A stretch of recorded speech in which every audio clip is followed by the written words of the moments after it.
estenda suas mãos, irmãos. Vamos orar?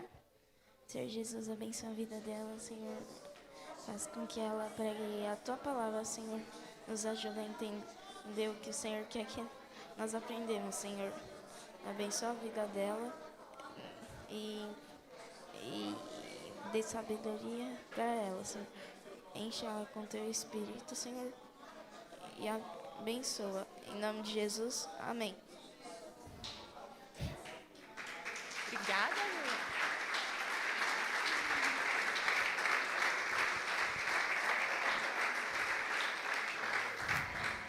Aleluia. Já enfiou logo a mãozona na minha cabeça, tá vendo, irmão? Vai pegando, irmão. Eu acho um barato as crianças, irmão. Quando eles vão orar por mim, eles já põem a mão na minha cabeça. Eles nem pensam nada, não. Já vamos orar. Aleluia. Amém? O Senhor é bom? Amém. Tem sido bom com você? Ó, irmão, eu tô aqui no 3º dia consecutivo, viu? Aleluia. O pastor Edmilson, ele ia ministrar a palavra hoje, mas ele passou mal. Ele tem estado ruim esses dias. No domingo passado, ele estava ministrando em Diadema, ele já não estava tão bem. Ele falou assim, mas eu acredito que agora eu vou começar a melhorar. E ele teve uma piora num quadro de virose que se intensificou bastante. E aí ele me mandou uma mensagem, falou, pastor, eu não vou conseguir, eu não estou conseguindo ficar bem, falar, ficar de pé, né? E aí, irmãos, estamos aqui outra vez. Porque Jesus é bom, porque eu não ia pegar ninguém de surpresa para subir no altar e dizer assim, fui pego de surpresa, que eu tenho vontade de arrancar o sapato e tacar na cabeça. Porque os obreiros do Senhor estão sempre prontos, amém? Nem que seja para dar uma saudação, irmãos. Nós estamos sempre disponíveis, em nome de Jesus. Aleluia. Próxima vez você já sabe, se você vê um sapato rolando, foi isso. Abre tua Bíblia no livro de Salmos 119, verso 9. Pessoal da mídia aí, fiquem muito de olho em mim, vou usar bastante vocês hoje, tá bom? Eu quero começar esse texto com ACF. Nós vamos trabalhar esse texto em 3 versões, tá bom? Vamos começar pela ACF, em seguida você vai abrir a NVI e depois a NTLH desse mesmo texto, tá bom? Vamos começar lá na ACF. Diz assim, ó. Como que purificará o jovem o seu caminho? Observando-o conforme a tua palavra. A NVI traduz esse texto da seguinte forma: como pode o jovem manter pura a sua conduta? Vivendo de acordo com a sua palavra. A NTLH traduz esse texto assim: como pode um jovem conservar pura a sua vida? E eu amo a NTLH, irmão, porque ela é tão direta, ela parece que a gente está conversando. Ela faz a pergunta e ela responde: é só obedecer os seus mandamentos. Simples, não é simples? Como é que você vai viver uma vida santa? Obedecendo o que a Bíblia diz. Ponto. Não tem que desenhar, não tem que elaborar, não tem que fazer uma retórica, homilética, hermenêutica. Não precisa, irmão. Como é que você vive santo? Lê na Bíblia e põe em prática o que você lê. Amém? Senhor Jesus, tua palavra é verdadeira, eficaz, poderosa. E nós estamos aqui porque desejamos ouvir mais da tua palavra. Por isso, Senhor, que os nossos ouvidos estejam atentos e os nossos corações sejam ensináveis nessa manhã. Fala conosco. Precisamos te ouvir. Em nome de Jesus. Amém. Amém? Sente-se aí, por favor, dando glória a Deus porque Ele é bom. Aleluia. O vídeo está pronto? Põe para mim, então. Antes de eu começar esse texto aqui, elaborando com você, tem um vídeo aqui que eles precisam soltar, que o pastor não está no culto carnalmente, mas ele quer participar de todo o culto. Oh, glória. E ele mandou um recadinho para os irmãos que não estão no grupo, ou que não viram o grupo de manhã. Como há uma diferença de fuso, irmãos, de 5 horas, normalmente o pastor coloca as coisas no grupo de madrugada, aí o pessoal está dormindo, acorda, não vê, por conta do fuso horário, né? Mas ele pediu para jogar aqui os vídeos. Aleluia. Glória. Bom dia. Hoje estive aqui na cidade de Machixe, a nossa igreja aqui. E após o culto tivemos um maravilhoso almoço, né? Tá todo mundo aqui. Então, aqui tá as mamas, tá todo mundo. Hoje, depois do culto, tivemos um almoço, prepararam um almoço maravilhoso para nós. Então, dizer que estamos bem, como diz a minha família, né? Acho que faltam 5 dias. Que Deus abençoe a todos vocês, um beijão no coração. E nós estamos aqui fazendo a obra para a glória de Deus, tá bom? E resto tá tudo bem, tirando as dificuldades, aí tá nosso carro. Aqui estamos na beira da rodovia e aqui temos uma igreja, né? Olha como é a igreja, irmãos. É assim que começa, aqui é assim. As células, aí no Brasil é nas casas, aqui é eles montam umas madeiras, né? E colocam umas chapas e assim começa a igreja. E é assim que nós vamos trabalhando, tá bom? Beijo no coração, Deus abençoe todos vocês. Domingo que vem já estarei na igreja aí cultuando com vocês. Um beijão, Deus abençoe. Ô glória. Kalimambo, Chiquembo, Chimicatequissa. Chiquembo, Chimicatequissa. Amém? Ele terminou dizendo obrigado e a paz do Senhor. Amém? Pastor chega na sexta-feira à noite, aí no sábado ele descansa, domingo ele está aqui para a glória de Deus. Ele veio com historinha dizendo assim, eu vou precisar prorrogar minha passagem. Falei, não prorrogue não, meu irmão, porque a querosene do mundo está acabando. Não vai ter querosene para esse avião. Venha-te embora. E ele falou, sério, Mi? Porque ele está lá quase sem internet, é muito ruim. Então ele não está sabendo muito o que está acontecendo no mundo. Eu falei, amigo, não tem petróleo no mundo. Vai acabar a querosene, vai dar ruim. Venha-te embora. Amém? Senhor é bom. Vamos lá, irmãos, trabalhar. Essa igreja é a nossa igreja em Machixe. Nós temos uma igreja de alvenaria em Chiláqua, que é a igreja, a sede, né? E aí tem alguns pontos de pregação desse tipo. Agora, você viu a testa do pastor brilhando? Irmão, aquilo não era unção, não. É uma sensação térmica de 45 graus dentro da chapa. Imagine o culto, que delícia. 4 horas de culto, tá? Tu tá aí pensando. Não, tu tá pensando assim, meu Deus, já vai dar 12:30, tô com fome. Eles chegam no culto, são 4 horas de culto assim, normal. Se intensificar a glória, não tem hora para acabar. Então você imagina, né? Glória a Deus. Já agradeceu hoje pelo ar-condicionado? Já agradeceu hoje que você não veio andando nem 1, nem 2, nem 3, nem 5, nem 7 quilômetros? Você já agradeceu que essa cadeirinha sua aí tá bem confortável, que tu tá sentadinho? E que se de repente você tiver vontade de ir no banheiro, tem um banheiro. Tu viu o banheiro ali? Não tem.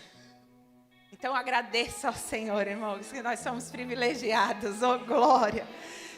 Deus viu em nós graça e teve misericórdia, porque sabia da nossa estrutura, irmão. Eu sou uma que eu não nasci para esse calor, irmão. Não ia aguentar sobreviver ali. Eu sou hipotência de base. Se você aferir minha pressão nesse instante, minha pressão normal é 9/6, irmão. Imagina eu neste calor. Eu não ando. Eu derreto. Jesus é bom, amém? Vamos lá. Esse texto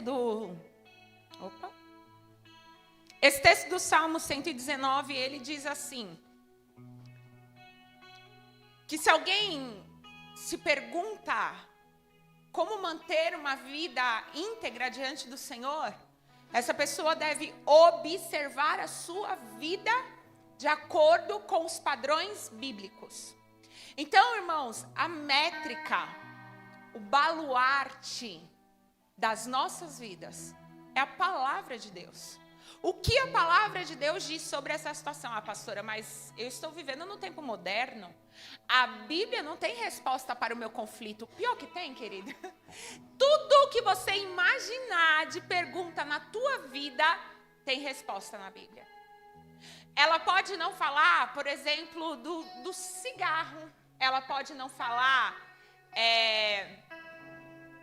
da pornografia propriamente dita, com esses termos, apesar de falar, né? Mas você vai encontrar textos que falam da mesma atuação ou situação e se encaixam perfeitamente no problema. Tudo bem?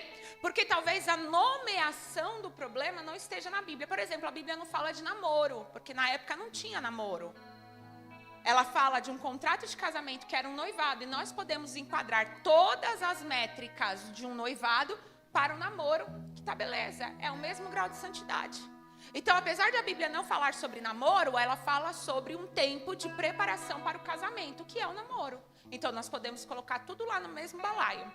Então, a Bíblia tem resposta para todas as coisas, e a Bíblia precisa ser a métrica das nossas vidas. Quando nós observamos esse texto é um poema, é fantástico, é o maior salmo que a gente tem na Bíblia. Esse salmo, ele não tem uma autoria fixa, a gente não sabe de fato, né? Existem suposições, pode ter sido Moisés que escreveu esse salmo, como pode ter sido qualquer outro escriba no pós-cativeiro da Babilônia. Ele é um poema dividido nas 22 letras do alfabeto hebraico. Então, quando você olha um texto que está traduzido muito próximo do original, você vai lá ver assim escrito Aleph. E aí, a primeira frase no original começa com a letra Aleph, e aí começa uma poesia. E aí vem a segunda, Beit, Gimel, e vai vindo todas as letras. E a primeira palavra sempre começa com essa letra. É uma poesia para dizer para nós a importância de caminhar com a palavra de Deus. A gente tem 178 versículos, ou versos dentro desse texto. Todos eles com uma única ideia central. O poder da palavra. Da obediência aos seus mandamentos. Então, seja qual for o autor físico, quem estava por trás era o Espírito Santo. E a mensagem era, você precisa encontrar um lugar para começar. Esse lugar é a palavra. E eu estava pensando sobre esse texto hoje pela manhã, pensando sobre ele, e a gente está trabalhando um texto lá do livro de 1 Samuel, estamos estudando Saul com o pessoal do grupo de leitura. E hoje eu estava olhando para o Saul e encaixando o Saul no Salmo 119. Porque quando a gente começa a examinar a vida de Saul, primeiro, o nome de Saul já é fantástico. Porque Saul quer dizer pedido. Aquele que é a resposta da oração. Olha isso. E quando a gente olha para Saul, a gente já tem uma ideia de Saul, amém? Aqueles que já leram a Bíblia falam assim, Saul era terrível, mas não foi assim que ele começou não, irmãos. Saul começa de uma forma fantástica e eu queria analisar isso com você aqui, amém? Então nós vamos partir do capítulo 9 de 1 Samuel, versículo 2. A primeira vez que Saul aparece num texto bíblico. A primeira vez que a gente tem um encontro com esse cara, que aqui ainda é um jovem. Como hoje, um culto de jovens. Diz assim, ó. Pode abrir para mim, por favor? 1 Samuel 9, 2. Na NTLH. Vamos trabalhar em NTLH a partir de agora. Para ficar mais claro para todo mundo. Tinha um filho jovem e bonito, chamado Saul. Não havia ninguém mais bonito do que ele entre todos os israelitas. Além disso, era o mais alto do que todos. Quando estava no meio do povo, ele aparecia dos ombros para cima. Tu já pensou nisso, irmão? Se a gente colocar todos os homens aqui em um grande grupo, nós íamos olhar e Saul era o destaque. Além de ser grande, se você percebeu, o texto quis enfatizar a beleza desse homem, dizendo 2 vezes, ele era bonito. Ele era um cara que, onde ele estava, ele chamava atenção. Essa é a primeira coisa que a Bíblia fala do Saul. Então, ela diz que ele é filho de Quis, o versículo anterior, ele é da tribo de Benjamim, e ele foi chamado por Deus. Quando o povo foi até Samuel e disse, queremos um rei, queremos ser como os outros povos. Deus disse para Samuel, eles não estão rejeitando você, estão rejeitando a mim, já que eles estão pedindo, porque é isso que significa o nome Saul. Eu vou permitir que eles tenham um rei. Vamos atrás desse cara aqui. Deus preparou toda uma circunstância. E a gente tem algumas características de Saul que eu queria falar para você. A primeira característica é que o destaque da vida dele é a beleza. Um cara bonito. Quando chegava, a presença dele já era impactante. A segunda é que ele vai, dentro do contexto, ser um cara que honra muito o pai dele. Por quê? qual é a primeira ação desse camarada? O pai dele era um homem da tribo de Benjamim, dentro da tribo de Benjamim, dentro da realidade da tribo de Benjamim, que agora, nesse momento, é a menor tribo que a gente tem em Israel, porque eles tiveram um problema muito grande. Só sobrou da tribo de Benjamim 600 homens, e esses homens tiveram que começar a tribo de novo, porque fizeram uma coisa errada. Então foi dizimada a tribo. Então é uma tribo pequenininha. Dentro dessa tribo, Quis, que é o pai de Saul, era um dos homens mais ricos. Mas isso não quer dizer que ele era rico para o padrão de Israel. Ele era rico para o padrão da pequena tribo de Benjamim. Amém? Lá naquela tribo ele possuía animais e tinha alguns jumentos. E as jumentas dele fugiram. Então ele fala para o filho dele, minhas jumentas fugiram. E o filho, que é um cara que honra o pai, ele é bonito e um cara que honra. Ele diz, pai, fica tranquilo, vou pegar um servo e eu vou atrás das suas jumentas. Passou 1 dia, 2 dias, 3 dias, ele não encontra essas jumentas. Então ele olha para o seu servo e diz assim, amigo, vamos voltar? Porque o meu pai, que estava preocupado com as jumentas, agora vai ficar preocupado comigo. Olha o coração desse cara. Ele saiu com uma missão, mas você percebe que não há o orgulho de eu vou e não posso voltar de mãos vazias. Não existe esse orgulho dentro do coração de Saul nesse momento. O que existe é uma preocupação de honrar o pai. Por isso ele olha para o servo e diz, vamos voltar, porque já tem 3 dias que nós estamos caminhando, meu pai está preocupado comigo, eu não posso deixar o coração do meu pai assim. E aí o servo olha para ele e diz assim, olha, aqui perto tem um vidente, tem um profeta, vamos até ele. Olha o coração de honra que esse cara tem. No versículo 7 do capítulo 9, ele diz assim, nós não podemos nos apresentar a esse profeta porque nós não temos nada de presente. Nós não podemos ir até Deus, querer uma direção de Deus, sem que a gente oferte, entregue algo. É o que a palavra diz. Ninguém pode se apresentar a Deus sem entregar algo. Então, olha o coração que Saul tem. E aí o servo dele diz, não, eu tenho. Vamos lá. E eles vão. Mal Saul sabia que Deus já tinha preparado toda aquela situação. Uma outra característica que a gente tem é, ao chegar lá, se encontrar com Samuel, e Samuel conversa com ele, e Samuel diz, você é a resposta do pedido do povo a Deus. O Saul tem uma visão real de quem ele é. Ele diz, cara, eu sou da menor tribo, da menor família, quem sou eu na fila do pão? Como é que eu vou poder ser rei? Você vai encontrar isso no versículo 21 do capítulo 9. Ele diz, eu não posso ser rei, eu venho de uma família pequena, de um povo pequeno. Quem sou eu? Tem uma visão real de quem ele é. Conhece a sua identidade nesse momento. Eita, tô falando 5 vezes? Dando eco, que é para você não esquecer. Segue. No capítulo 10, a gente vai ver ele sendo ungido rei, ele recebendo algumas direções. E a gente vai observar que apesar dele ter sido já ungido rei por Samuel, chamou ele à parte. Falou assim, você é o novo rei. Derramou azeite sobre ele. E disse para ele, você vai sair daqui, vai acontecer isso, isso, isso, isso e isso. E ele sai, tudo que ele recebeu de palavra, de sabedoria, vai acontecer com exceção de um fato, que a gente vai falar depois. E então ele é encontrado pelo tio dele. E o tio está preocupado, porque aquilo que ele temia aconteceu. O pai não estava mais preocupado com as jumentas, estava preocupado com ele. Até porque as jumentas foram encontradas. E o tio encontra e ele conta para o tio tudo que aconteceu. Eu fiquei 3 dias, não consegui encontrar, fui até o profeta Samuel, aconteceu isso, jantei com ele pediu para eu ficar, ele é o profeta, eu fiquei. Mas ele não fala absolutamente nada sobre a unção. Olha o coração humilde que esse camarada tem. Aí a gente segue a narração bíblica e o texto vai então, lá dentro do capítulo 10, falar da unção real. Samuel convida todas as pessoas, começa a tirar sorte para dizer, olha, foi Deus que escolheu. E aí vai tirando sorte das tribos, chega na tribo de Benjamim, pega as famílias, chega na família do Quis, tira sorte no meio dos filhos. E cadê o filho? Todo mundo procura Saul. Cadê Saul? Cadê Saul? Saul é o rei. O texto diz que ele está escondido no meio das bagagens. Aquele camarada estava com tanto medo. Falou, eu vou ser rei? Nada. Se escondeu no meio das bagagens. Ele é retirado de lá, trazido, apresentado. E nesse instante, o texto diz que enquanto muita gente está feliz, alguns homens ali vão olhar e vão dizer, esse camarada aí, com essa cara de songo mongo, isso aí é o rei? O camarada estava escondido no meio das bagagens? É nada. Começam a tirar o sarro. E o Saul não se importa. Vai para a casa dele feliz da vida, com alguns homens, o texto diz cerca de 600 homens se unem a ele para se tornar a escolta real. E ele volta, sabe o que ele volta para fazer? Continuar cuidando das jumentas do pai dele, continuar cuidando do gado do pai dele.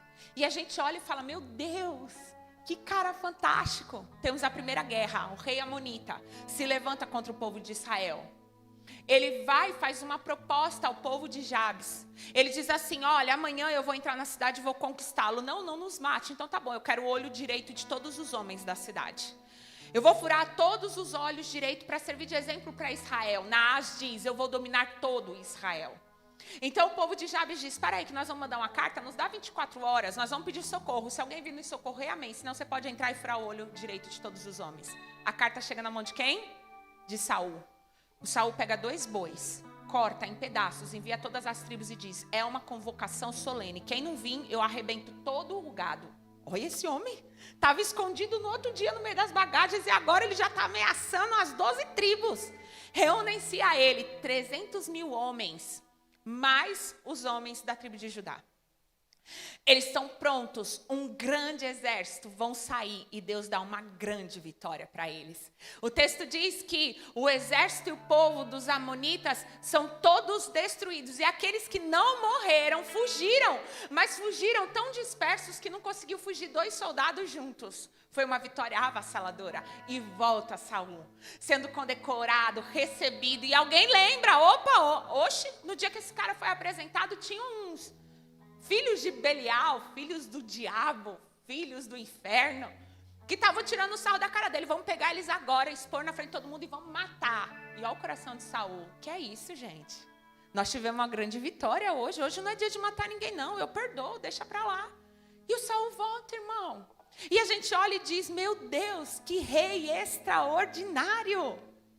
Mas mais importante do que começar bem, é manter-se bem e terminar bem. Quando a gente olha esse Saul, ele é um Saul tópico, um Saul que todo mundo sonhou. Meu Deus, é um rei fantástico. É um cara bonito, um cara grande, de liderança, de um coração servil. Esse cara é fantástico. Mas quando a gente continua examinando, a gente vai ver que as coisas não vão conseguir ficar desse mesmo jeito. Tem uma ordem de Deus, que está baseada lá naquele texto que a gente viu de Salmo 119. No livro de Deuteronômio, capítulo 17, versículo 14, põe para mim. Deus anunciou muitos séculos antes o que ia acontecer com as pessoas. Ele vai dizer para elas assim, 17, 14.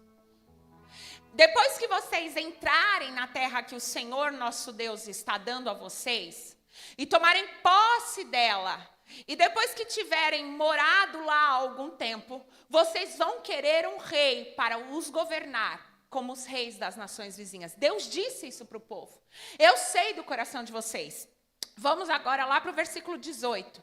E aí, do versículo 14, que foi o que a gente leu, até o versículo 18, a gente tem algumas regras que Deus está dizendo. Vocês vão querer um rei, beleza, mas o rei tem que fazer isso e isso. Quando o rei começar a governar, mandará fazer uma cópia da lei de Deus que está no livro guardado pelos sacerdotes levitas. Abre esse texto na ACF. Existe aqui, dentro do original do texto, um probleminha de interpretação do original. E a ACF traduz esse texto melhor. Será também que quando se assentar sobre o trono do seu reino, então escreverá para si, num livro, um translado desta lei, do original, que está diante do sacerdote levita.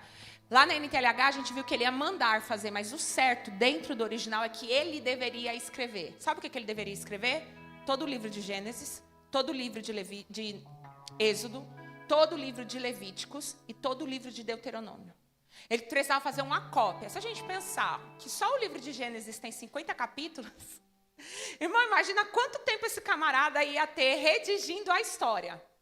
Depois Êxodo, história. Mas Levítico, irmãos, é lei que não acaba mais. Se eu não me engano, 28 capítulos. 28 capítulos? Levíticos, se eu não me engano é isso. Só de lei. Mas toda a repetição do livro de Deuteronômio, ele tinha que fazer uma cópia do Pentateuco. O rei, E depois de fazer essa cópia, ler todo dia. Todo dia, quando acabava o dia, ele chegava do trabalho cansado, depois de uma grande batalha, ele tinha que abrir aquele livro que ele escreveu com as próprias mãos dele e ler um pedaço da lei. Sabe para quê? Como purificará o mancebo o seu caminho, observando-o segundo a sua palavra. Deus estava dizendo, ele precisa meditar na palavra, porque senão ele vai se perder. Então, uma ordem de Deus para o rei é, você precisa dos mandamentos. Sabe o que Saul fez? Não fez. O Saul não fez, irmão. Porque o Saul fica muito preocupado que agora, de repente, a vida dele muda. Tem um ditado no mundo que diz assim, quer conhecer uma pessoa? Dê poder a ela. Que aí você conhece que está dentro do coração dela. Porque a descrição inicial que eu te fiz de Saul, você fala, meu Deus, quero ser amigo desse camarada. É um ser fantástico. Só que conforme o poder, as vitórias, a glória, o reconhecimento, a importância vai chegando na vida de Saul, ele deixa de fazer o básico. E esse é o grande problema dos cristãos. Porque a gente deixa de fazer o básico. Porque a gente se acostuma com a vida cristã. E nem a pastora Leonita que está pregando, viu? Que até eu já aumentei o tom da voz, né? Meu Deus, volta para casinha. Tu deixa de fazer o básico. Sabe o que é o básico da vida cristã? A vida cristã está em cima de um tripé. Oração, jejum e meditação da palavra. Irmão, isso tem que fazer parte da sua vida diariamente. Nós precisamos, ninguém está mandando você sentar lá na sua casa e fazer uma cópia. E agora não é mais só 5, é 66 livros, tá? Ninguém está mandando você chegar na sua casa e fazer uma cópia. Não! Mas é uma ordem divina, como você vai purificar o seu caminho, observando o seu caminho de acordo com a palavra. E como é que você vai observar? Primeiro você precisa orar. Porque quando você ora, toda a sua falta de vontade vai embora. Você fica tão perto de Deus que você começa a sentir e obedecer a Deus, você se torna íntimo, você quer agradar. Como é que você vai viver uma vida que agrada a Deus? Jejuando. Não existe uma arma melhor para matar a tua carne, irmão. Alguém aqui já ficou com fome? Irmão, quando tu fica com fome, tu não fica fraco? Não consegue nem pensar direito, dá uma moleza, um negócio esquisito. Agora imagina a tua carne está, ó vida, ó ano, rosa. Aí vem alguém que em outro momento tu ia querer dar nele. Aí a tua carne diz, nem dá, não consigo. Estou fraca demais. Existe um momento em que você reagiria. E a sua carne diz, vai lá, não consigo. Aí você é crente, manso e humilde. Porque jejum doutrina a carne. Jejum mata a carne. Jejum faz a carne ir para o lugar que ela tem que estar. Doutrinada. E aí você está orando, está jejuando. E aí você tem uma sede enorme da palavra de Deus. E não é de ler, não é pegar lá e ler. É meditar, é mastigar, é ruminar aquele texto, até que ele se torne real na sua vida, que ele seja tutano para os teus ossos. A vida cristã é isso, irmãos, isso é o básico da vida cristã. Não dá para ser cristão se a gente não faz isso. Ai, pastora, eu sou crente, a gente conversa depois e faz o apelo. É necessário, irmão. E a gente não está falando de performance. Aí hoje eu jejuei 3 horas, amanhã eu vou jejuar 5, eu vou jejuar 24, 72, eu estou 50 dias de jejum. Eu não estou falando de uma performance. Cada um de vocês conhece o limite. Para alguns irmãos, jejuar 4 horas é um negócio nível hard. Para outros, 4 horas é o normal, que ele fica sem comer. Cada um de nós tem um corpo, uma biologia, uma forma. Se eu leio um versículo bíblico, não me satisfaz, irmão. Parece que eu fui lá no finger food, sabe aqueles festa famosa, bonita, grande? Aniversário de adulto, que eles te dão uns negocinhos com patê para comer. É boa festa de criança, que tem coxinha, né? Negócio assim bom, gostoso. Mas festa de adulto tem uns finger food que você come assim, você põe o negócio todo na boca, mastigou aquilo e passa 1 ano para vir outro para você mastigar. Então, para mim, ler um versículo bíblico é finger food. Eu não consigo. Eu leio mais. Amém? Agora, você pode ler um versículo. Isso ser rema para a sua vida de uma forma extraordinária. E eu não estou aqui para dizer, não, você tem que fazer mais. Estou dizendo que você precisa fazer. Você precisa começar. Sabe por quê? Porque senão, inicia de uma forma extraordinária. É belo, é maravilhoso. Faz um barulho que você fala agora. E de repente, acontece o que aconteceu com Saul. Ele recebeu uma palavra de sabedoria entre todas as direções que o Samuel deu para ele no primeiro encontro. Uma delas está escrito em 1 Samuel 10:8. Abre para mim, por favor. Samuel foi muito enfático ao dizer isso para ele. Tu, porém, descerás antes de mim a Gilgal. E eis que eu descerei a ti para sacrificar holocaustos e para oferecer ofertas pacíficas. Ali 7 dias esperarás até que eu venha a ti e te declare o que hás de fazer. Amém? Então, lá no primeiro encontro de Samuel com Saul, Saul disse para ele um monte de coisas que é para fazer e disse isso aqui: você vai precisar um dia ir para Gilgal. E quando você subir a Gilgal, você vai me aguardar 7 dias e eu vou chegar. Eu vou fazer um sacrifício e eu vou te dizer o que você deve fazer. Amém? O tempo passou. O Saul está vivendo a vida dele e agora ele é um mega star de Israel. Todo mundo conhece, uma coisa inédita aconteceu. Tudo agora gira em torno de um único homem. Todo mundo sabe quem é o rei. Os homens fortes, belicosos, homens de guerra estão vindo em direção ao rei. Eles já enfrentaram uma guerra, foi fantástico. Deus está abençoando, mas o grande inimigo do povo de Deus se levanta, os filisteus. A gente tem aquele som, tan, tan, tan, tan. A Bíblia faz. Você não ouviu, mas eu ouvi. Os filisteus se reúnem. Vamos ir contra Israel. E onde é que o Saul vai se reunir com o seu exército? Gilgal. Ele está no lugar da palavra de sabedoria que ele recebeu. E o que ele tem que fazer? Esperar 7 dias. Você está aí? O que ele tem que fazer? É 1, 2, 3, 4, 5, 6, 7. Ele só tem que esperar. Mas sabe o que é um problema?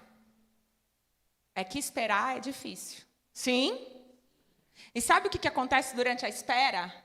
O exército filisteu começa a se aproximar, igual o tubarão. Tan, tan, tan, tan, tan, tan, tan, tan, tan, tan, tan, tan, tan. E o povo começa a ficar com tanto medo que o texto bíblico vai dizer que um monte de soldado começa a se esconder nas cavernas, nos buracos, no meio da rocha. E ó, perna para que te quero. Aqueles 600 homens, lembram? Reunidos com Saul, dizendo, você não vai fazer nada. O exército está se aproximando. Eles estão a 20 jardas. Eles estão a 10 jardas. Eles estão, já estão chegando, Saul. Olha, eu já estou sentindo ele no meu cangote. Estou sentindo, e agora? E agora? E está todo mundo pressionando Saul. Só que ele tem um tempo. Ele precisa esperar 7 dias. E agora nós estamos no 7º dia. São 6 horas da manhã, o Saul já está andando de um lado para o outro. Cadê o Samuel? Cadê o Samuel? Cadê o Samuel? Cadê o Samuel? Cadê o Samuel? E todo mundo vem, Saul, eles estão chegando. Saul, eles estão chegando. Deu 8, 9, 10, 11, meio-dia e nada do Samuel chegar. 1, 2, está dando 3 horas da tarde, o Samuel não está chegando. E o soldado dizendo, Saul, meu amor, quem ficar por último apaga a luz. Começa todo mundo a dispersar. E o Saul está lá. Samuel não vai chegar. Sabe o que o Saul faz? Traz para mim o holocausto. Vamos montar aqui o altar, vamos fazer tudo e eu vou oferecer esse sacrifício e nós vamos sair para a batalha e está tudo certo. Matou os animais, colocou fogo. Quem que aparece? Samuel. Samuel olhou para a cara dele e falou, tá maluco? O que eu te mandei fazer, camarada? Mas você não chegava. O povo me pressionava. E Samuel disse, o que eu mandei você fazer?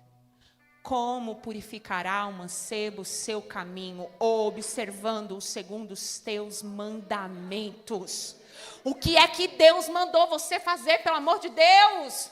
O que é que Deus mandou você fazer? Para de dar ouvidos para as outras pessoas. Para de comparar a tua vida, a vida das outras pessoas. Para de marcar o tempo de acordo com o tempo das outras pessoas. Porque Deus deu uma ordem para você. E você precisa obedecer a ordem de Deus que é para você. Irmão, o texto é claro. Capítulo 13, versículo 8. Deixa eu ler com você. O texto é claro, a gente viu um Saul extraordinário. Mas no primeiro momento que é pressionado, irmão, ó, acabou-se. Olha o texto. Esperou Saul 7 dias, até o tempo que Samuel determinara. Não vindo, porém, Samuel a Gilgal, o povo se dispersava dele. Então disse Saul, trazei-me aqui um holocausto, ofertas pacíficas, e eu oferecerei o holocausto. Sucedeu que, acabando ele de oferecer o holocausto, eis que Samuel chegou, e Saul lhe saiu ao encontro para o saudar. Então disse Samuel, o que fizestes? Disse Saul, porquanto via que o povo se espalhava de mim, e tu não vinhas nos dias aprazados, e os filisteus já se tinham juntado em Miquimás. Eu disse, agora descerão os filisteus sobre mim a Gilgal, e ainda à face do Senhor não orei, e constrangi-me, e ofereci holocausto. Olha que bonito. Eu não tinha orado ainda, então eu precisava orar. Crie vergonha nessa sua cara branca, rapaz. Que precisava orar nada? Não era isso, não. O objetivo dele não era ir até o Senhor fazer um sacrifício e pedir ajuda. O objetivo dele é, eu não posso ficar sem ninguém do meu lado. Eis aí o problema. Sabe por quê, irmãos? Porque o chamado é seu. O ministério é seu. O propósito é com você. E nós insistimos em carregar os outros, dar ouvido para os outros, e ouvir o bedelho dos outros, no chamado que é meu, no ministério que é meu, naquilo que Deus falou comigo. E eu não estou dizendo para você ser soberbo e dizer eu não vou ouvir ninguém. Porque essa pessoa que diz eu não vou ouvir ninguém não está ouvindo nem Deus.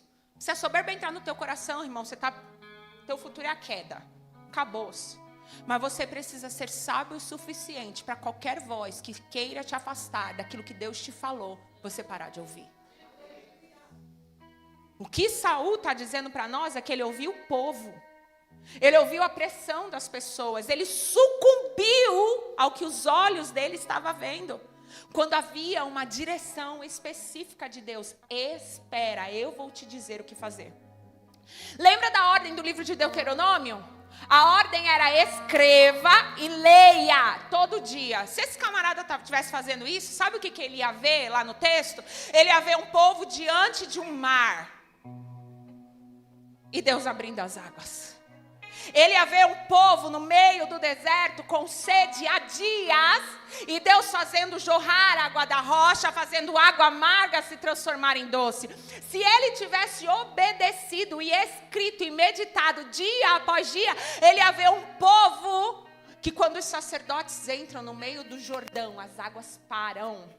Ele ia ver um povo que não tinha habilidade de construir, edificando uma terra poderosa. Ele ia ver um povo que não conseguiria com as suas próprias mãos derrubar muralhas, mas as muralhas caíram. Ele ia ver um povo que era menor em número, mas que Deus já tinha operado inúmeras vitórias extraordinárias, ouvindo até que não precisava fazer nada que ele faria. Mas o problema é, ele está ouvindo as pessoas e não o que Deus falou. Aí você diz, eita, mas Saul era burro. Aí eu peço para você assim, olha no espelho. Porque de vez em quando, só de vez em quando, talvez não seja nem com todos, é assim, fortuitamente, com alguns mais perdidos que acontece. De repente, Deus te pôs um propósito para fazer. E aí você diz assim, mas ninguém me ajuda. É porque o propósito não é deles, o propósito é seu, querido. Levanta e anda. Ai, todo mundo fica de cara feia. Meu filho, às vezes dá dor de barriga em todo mundo. Você foi o campeão e não pegou a virose. Glória a Deus. Caminha. Porque o propósito é para você. A gente estava aqui na sexta-feira e a gente viu que há um processo de prova. E talvez essa seja a sua prova. Porque, irmão, segundo minha mãe, Eu não nasci grudada em ninguém. E há uma ressalva que eu nasci grudada nela, mas tudo bem. Deixa pra lá. Mas mamãe disse, você não é todo mundo, tu não nasceu grudada em ninguém. Quando eu era adolescente, minha mãe falava assim, ó, vai lá no açougue, adolescente assim, novinho da adolescência, né? E compra 1 quilo de acém. Se a acém vier com gordura, se a acém vier feia, você vai voltar com essa acém lá pro açougue. Ô, irmão. Aí eu ia lá e falava pra uma amiga minha, Daiane, vamos ali no açougue comigo? Aí eu chegava lá e falava, Daiane, você sabe ver a carne? Se eu for com essa carne muito suja, cheia de gordura, minha mãe vai me pegar. E a Daiane falava, eu também não. Aí vinham as duas assim com a cara, moço, pelo amor de Deus, dá uma carne boa, senão minha mãe vai me... E ela fazia, irmão, fazia um terror psicológico. Quando ela dizia, Michele, vai no açougue, eu já tinha vontade de chorar. Porque eu tinha que ir no açougue e acertar a carne. Pergunta, olhei, pastora, você vai no açougue hoje? Não, traumatizei, irmão. Quem faz açougue é meu marido. Jamais. Não vou, não. Eu estou indo esse mês. Não vou. Tenho trauma. Chego lá para olhar a carne, meu coração acelera.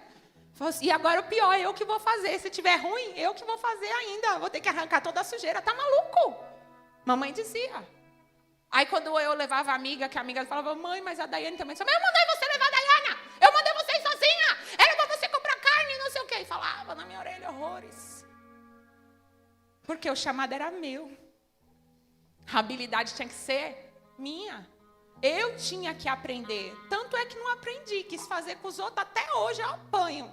Sorte minha que eu tenho um marido que gosta de carne. Ele mesmo compra. Aleluia, glória a Deus. Deus teve misericórdia de mim. Ouviu o meu clamor. Arrancou-me de um charco de lodo. E firmou os meus pés sobre uma rocha. Aleluia. Irmão, tem coisa que é para você fazer. Porque se você fizer, você vai aprender. A gente não pode terceirizar o nosso chamado, porque ele é nosso. Não podemos terceirizar o que Deus tem para nós, porque Deus tem conosco.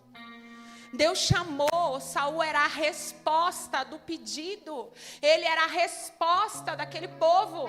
E ele se tornou uma amargura para esse povo, porque esse camarada vai terminar a vida dele terrivelmente endemoniado.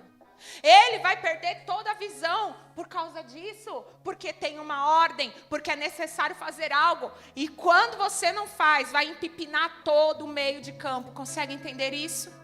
Quando a gente olha o texto ainda do Salmo 119, verso 11, ele dá para nós o antídoto para vivermos uma vida em Deus. Ele diz, eu escondi a tua palavra no meu coração para eu não pecar contra ti.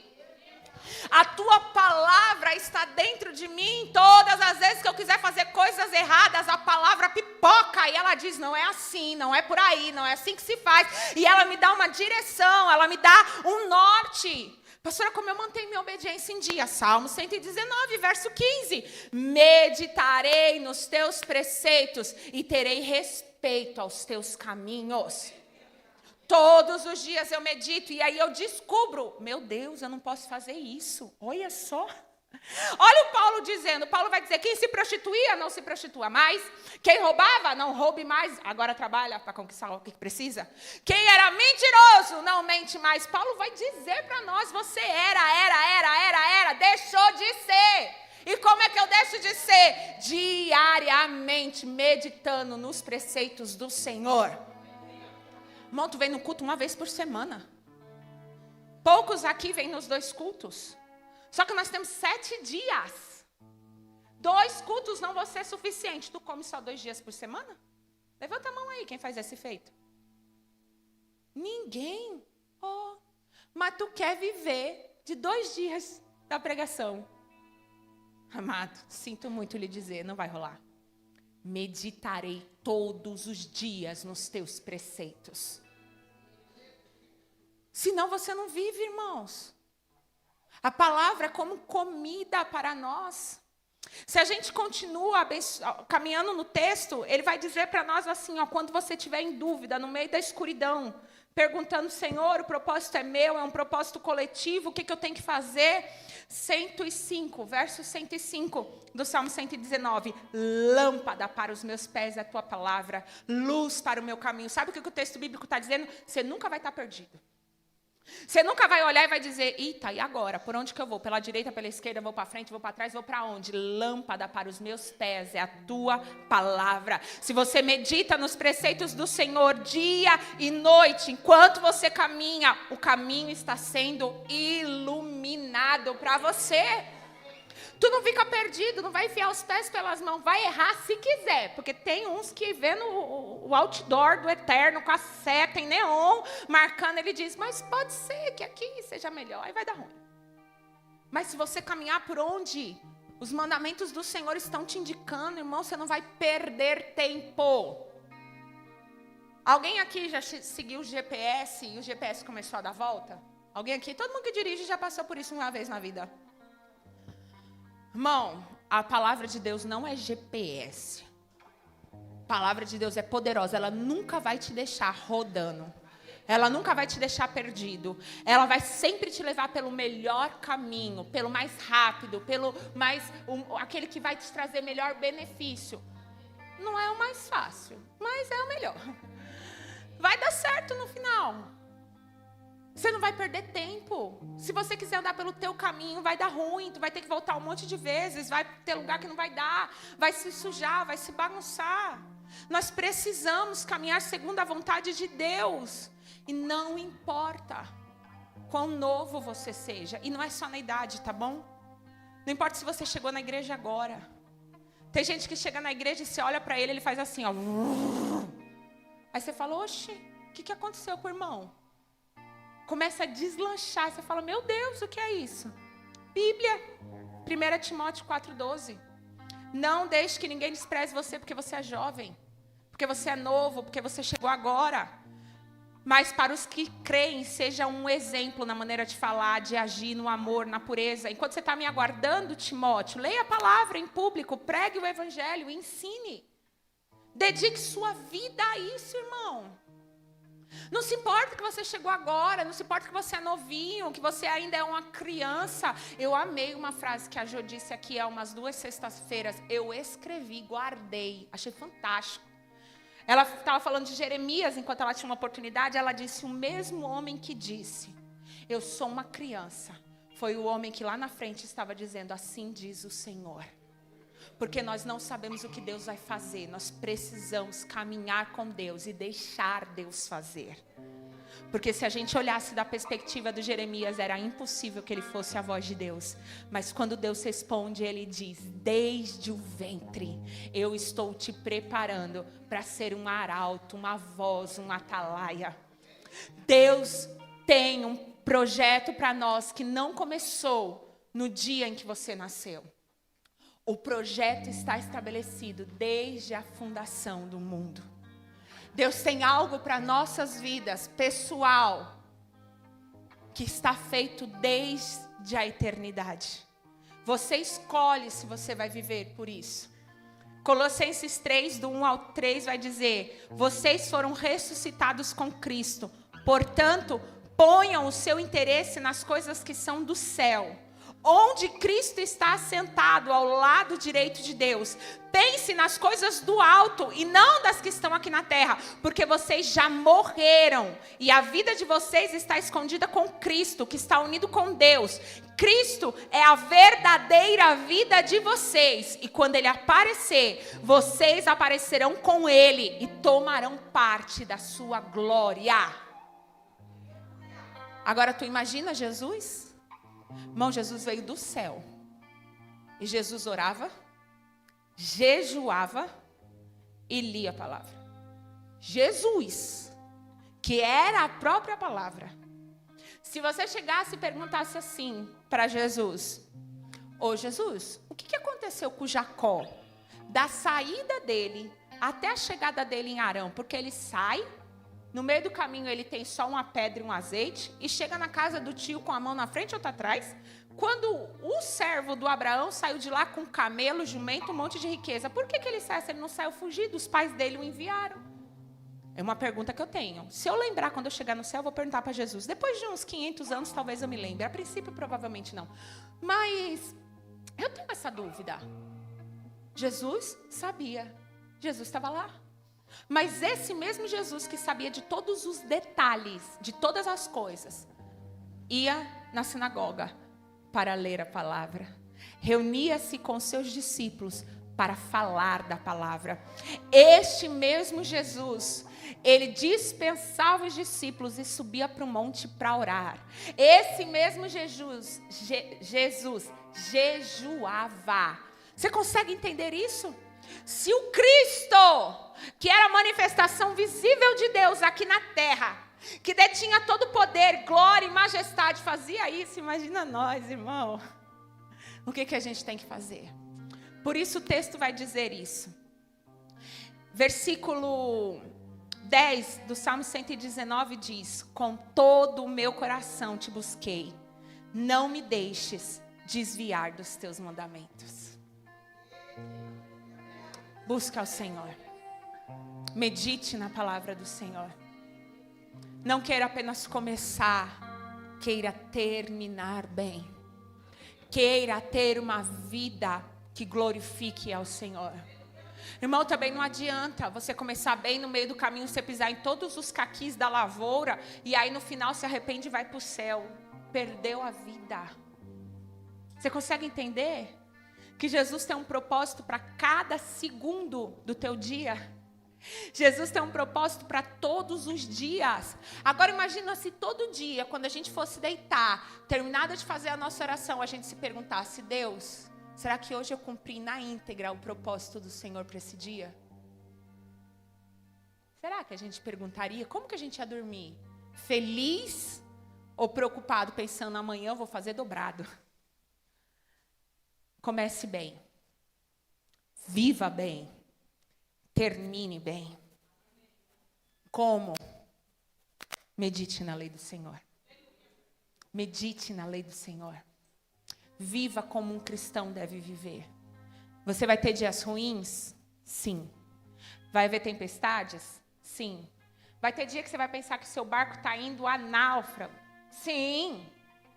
Mas vão ter dias em que você vai atravessar um mar cálido. Vai ter dia em que você vai dizer e vai falar: meu Deus, eu estou no céu. Meu Deus, que extraordinário. E sejam dias bons ou seja dias maus, esteja com o Senhor. O último texto que eu quero dividir com vocês é a parte A, do versículo 9 do capítulo 3 do livro de Filipenses. Ele vai dizer assim: eu quero ser achado nele. Paulo vai dizer: eu quero ser achado em Deus. Esse precisa ser o nosso coração diante dele. Esse precisa ser o nosso sentimento para com Deus. Quando te procurarem, vão te encontrar nele. Quando você abrir a sua boca, não vai ser o que você acha nem a sua opinião, mas o que a palavra diz. Quando você se perguntar o que devo fazer, a palavra vai iluminar você. Quando você estiver agindo de uma forma que precisar de um confronto, você não vai precisar de ninguém olhar para você e falar: você está errado. A palavra vai dizer para você onde você está errado.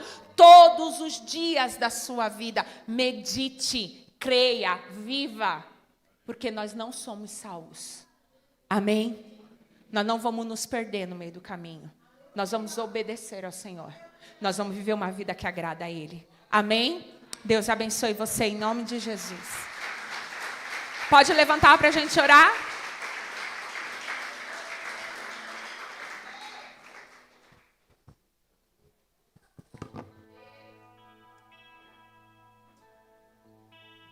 Às vezes eu brinco muito com meu marido. O pastor, ele prega, vocês saem daqui, parece que vocês vão sair voando. Eu prego, vocês olham pra minha cara com essa cara de alegria. Eu fico preocupada. Eu falo para Deus: Deus, eu queria ser tanto como meu marido. Eu não nasci assim, irmão.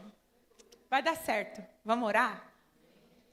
Senhor Jesus, nós lemos e nós ouvimos a Tua palavra. Jesus, eu quero clamar que esta palavra se torne verdade na vida de cada um dos que estão aqui. Deus, nós estamos hoje reunidos porque estamos bem. Chegamos, poderíamos estar em casa. Nós poderíamos ter armado 50 milhões de desculpas para não estar aqui, mas nós viemos. Nós ouvimos a tua palavra. Ela não pode se perder. Tenha misericórdia de nós. Que ela encontre em cada coração uma terra para frutificar no tempo oportuno. Jesus, que haja um despertar em nós, para que nós possamos viver de acordo com a tua palavra. Há tantos segredos teus que o Senhor quer revelar. Há tantas direções fantásticas que o Senhor quer dar. Há tantas palavras que são como flechas lançadas em um objetivo claro que o Senhor quer gerar nesta igreja. E eu quero clamar ao Senhor, seja o objetivo individual, ou seja o objetivo coletivo desta igreja, que nós estejamos suficientemente disponíveis para ouvir e praticar o que a tua palavra diz. Oh Deus, que como igreja nós nos levantemos sem nos entregar ou sucumbir às pressões, mas estar disponíveis para te obedecer em todo instante. Espírito Santo, que as nossas vidas te glorifiquem. Que esse começo extraordinário seja sucedido por uma vida entregue ao Senhor. E que ao final nós possamos, como Paulo dizer, que nós completamos a carreira guardando a fé. Que nós possamos chegar naquele último dia, seja para o arrebatamento ou seja para o encontro pessoal, com a certeza de que vivemos uma vida que te glorifique. Que vivemos uma vida pela qual valeu a pena Jesus morrer. Que nós sejamos encontrados em Ti, hoje e eternamente, Senhor. Esse é o desejo do meu coração, Jesus. Eu não quero viver uma vida que passe por este lugar e por tantos outros lugares, sem que o Teu nome seja visto. Deus, eu posso morrer e as pessoas daqui a alguns anos não lembrarem o meu nome, mas elas lembrarão de alguém que carregava a tua presença por onde ia. Jesus, eu clamo ao Senhor que a tua graça e misericórdia caminhem ao nosso lado, nos conduzindo, em nome de Jesus. Amém. Amém? Deixa eu dividir com vocês uma pequena historinha. Quando ocorreu a morte do nosso pastor, o pastor que era o presidente das nossas igrejas, o pastor Carlos Moado, houve um desmembramento de todas as igrejas, por conta de uma liderança nova que tinha valores e condutas que eram diferentes. E aí, quando a reunião foi feita conosco, uma das coisas que eles perguntaram para nós foi: se vocês quiserem trocar o nome da igreja, vocês podem, ou seja, deixar de ser ISP. A primeira coisa que veio no meu coração foi: eu não posso desonrar a memória dos homens que fundaram essa igreja. Irmãos, eu conheci só dois, os outros eu não conheci, eu não sei nem o nome deles, mas eu sei da história deles.